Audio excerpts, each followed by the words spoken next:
আর আমার সুন্দরী রমণী ও করবে কাজ, তারপরে যখন আবার করার করবে, এখন তো করছেই।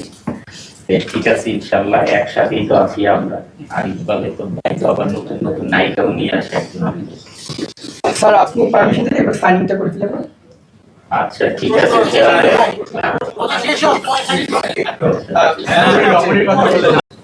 তারপরে হচ্ছে ইকবাল ভাই প্রযোজক, তারপরে আবার আমি সব করবো ইনশাল্লাহ। দেখি এই দুইটা হয়ে যাক, তারপরে আবার আমি একটা শুরু করবো।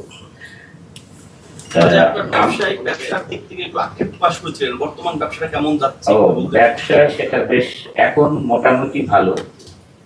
ব্যবসাটা খারাপের কারণেই আসলে ছবি থেকে একটু দূরে, কারণ এত বড় প্রতিষ্ঠান, কর্মসংস্থান, ওইটাকে সামলানোর জন্যই আমি আসলে সিনেমায় 2টা বছর সিনেমা রিলিজ হয়নি। এখন একটা ভালো দিকে যাচ্ছি ইনশাল্লাহ, আমরা এখন এই দিকে সময় দিতে পারবো।